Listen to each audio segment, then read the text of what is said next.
Rritja e besimit të investitorëve dhe forcimi i rolit të Shqipërisë në ndërtimin e një tregu të energjisë elektrike më konkurrues dhe më të qëndrueshëm. Këto janë efektet që pritet të sjellë miratimi metodologjisë për vlerësimin e gatishmërisë së tregut, sipas Sekretariatit të Komunitetit të Energjisë. Sekretariati ka komentuar miratimin e dokumentit nga enti rregullatori i energjisë, duke e konsideruar një hap të rëndësishëm drejt përgatitjes për kalimin drejt skemave mbështetëse për energjinë e rinovueshme që bazohen plotësisht në treg. Ashtu si në disa shtete kontraktuese të tjera të Komunitetit të Energjisë, edhe në Shqipëri me ligj, ankandet për energjinë e rinovueshme duhet të zhvillohen në një skem kontratë për diferencë. Megjithatë, për shkak se tregu i energjisë elektrike ende nuk është mjaftueshëm likuid, ligji ka lejuar një zgjidhje të përkohshme.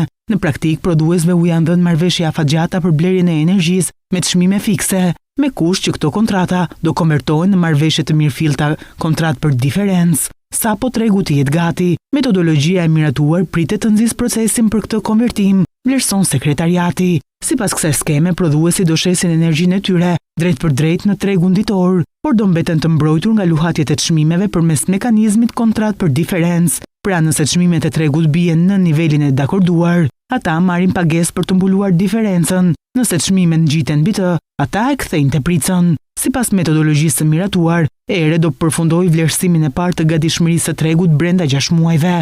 Më pas konvertimi në kontrata për diferencë, bazuar në gjetjet e ERE-s, pritet të rrisë volumin e tregtimit dhe të përmirësojë likuiditetin në tregun ditor shqiptar pranë Alpex. Sipas sekretariatit, nëse zbatohet me sukses, rritja e likuiditetit të tregut do të forcojë përgatitjen e Shqipërisë për integrim në tregun e brendshëm të energjisë elektrike të Bashkimit Evropian përpara antarësimit.